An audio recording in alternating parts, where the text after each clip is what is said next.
Hello everyone, welcome to my channel. Today I'm going to be talking about why gaming wouldn't be the same without these incredible female heroes.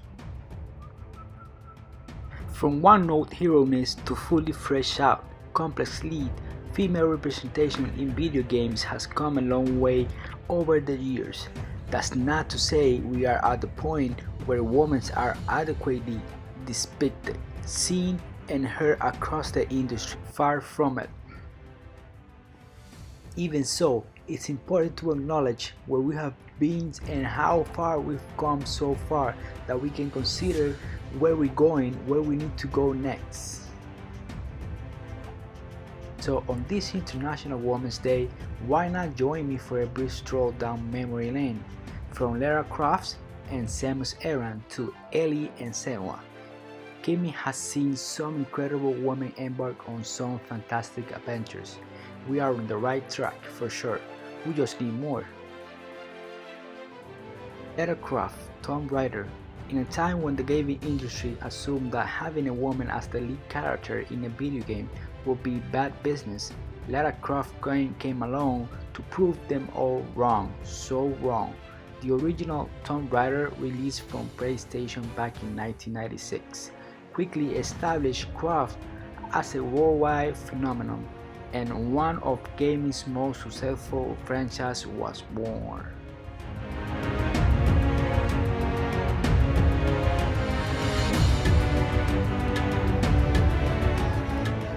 While there is no getting around the fact that some elements of her earlier incarnation haven't aged brilliantly, particularly the way the games were marketed, the original writer of Tombs definitely showed a generation of women that video games were just for boys, a shame that ever needed proving, frankly.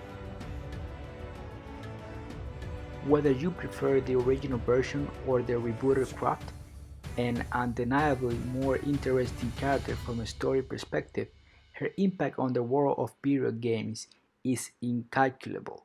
Without Lara Croft and her tomb raiding exploits, I can't imagine we'd have the likes of Nathan Drake, Aloy, or weirdly enough a ring road in Derby which was named after the hero.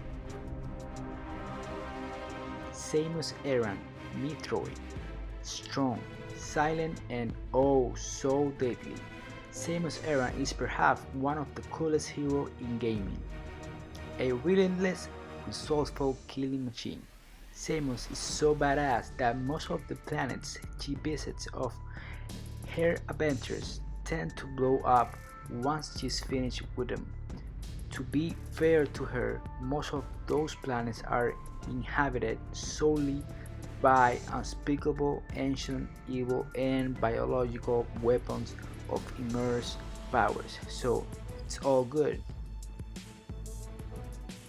While few games in the Metroid franchise have bungled her character a bit, her best adventures depict her as a brave, stoic hero that doesn't take crap from anyone and basically does whatever she wants. A solid role model for any young gamers out there, I think.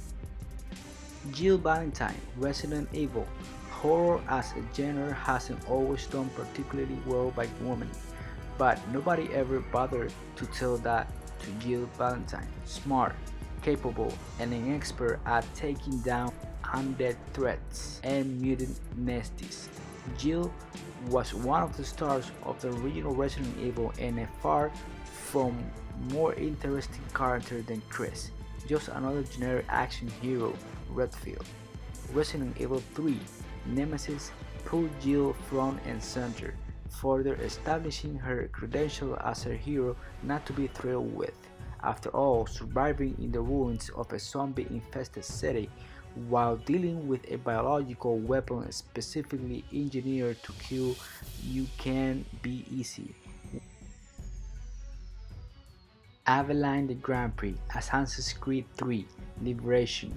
Appearing in Assassin's Creed 3 Liberation, Valentine is the first playable female lead in Ubisoft's Juggernaut franchise, and she doesn't disappoint, using a number of cunning disguises and deadly skill. She manages to exploit the people of 18th century New Orleans and their expectation of her race and gender to wipe out her targets and fight oppression with ease. Plus, she has some killer outfits, and really, what's the point of tackling corruption and discrimination in the 18th century if you can look awesome doing it? Clementine, Telltale's The Walking Dead. While the likes of Lara Croft and Samus Aran changed the game in their own way, and their legacies can be ignored, even so, there's obviously criticism to be leveled at the way these characters were essentially hypersexualized action stars with zero flaws. At last, in their earlier appearance, in Clementine's, we were given a female lead who was allowed to be flawed and emotional, even occasionally defenseless and reliant on others. And yet, she was also undeniably strong, capable, and actually probably better leader material than most of her fellow survivors. That she was all this at the tender age of 8 is hugely impressive and speaks volume about just how far female representation in game has come since the 90s, which brings me on to our next hero. Ellie, The Last of Us. Ellie could quickly have become nothing more than a damsel in distress for Joel to save in The Last of Us, but Naughty Dog knew better than that. Ellie is more than a plot device or a love interest. She's fascinating and fully fleshed out character in her own right. With Ellie, Naughty Dog crafted a fascinating, layered survival whose relative ignorance of the wider world and the time before everything went to crap provides a crucial foil to Joel's, yet hyper-mature characters. Ellie is still a harder fighter who will do whatever it takes to survive, yes, but she's also capable of an enduring childlike sense of wonder, a trait that works to her credit and detriment in equal parts. With The Last of Us Part 2 inching closer every day, I can wait to see how Ellie has grown over the years and how her outlook on the world has changed since the last journey across post-apocalyptic America with Joel. Ciri, The Witcher 3, Wild Hunt. Ciri, or Cirilla Fiona Ellen Rhiannon, to use her full name, is exactly the kind of fantasy hero we need to see more in the RPGs.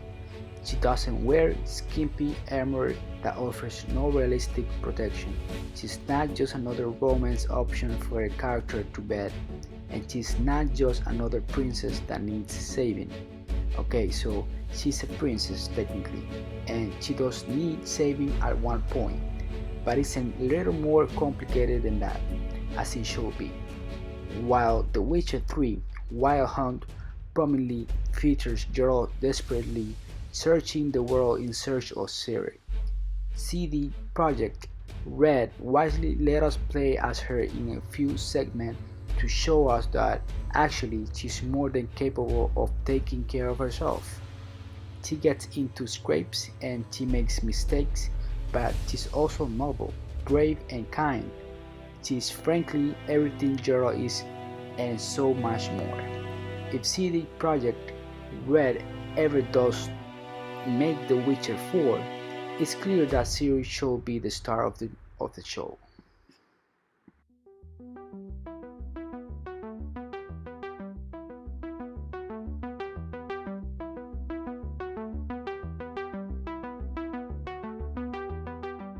Senua, Hellblade. Senua of Hellblade. Senua's sacrifice is a crucial character to have emerged in the last few years, in terms of female representation, yes, but also in regards to providing a very real and unflinching look of mental health.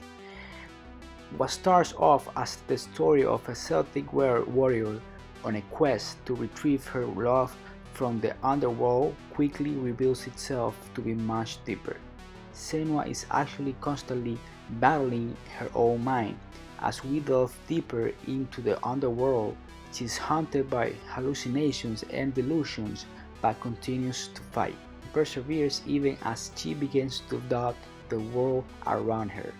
With a sequel to Senua's Sacrifice confirmed last year, it's great to see that this particular female hero wasn't just a one-off. Clearly, there are more stories to tell with Senua, and I look forward to experiencing them.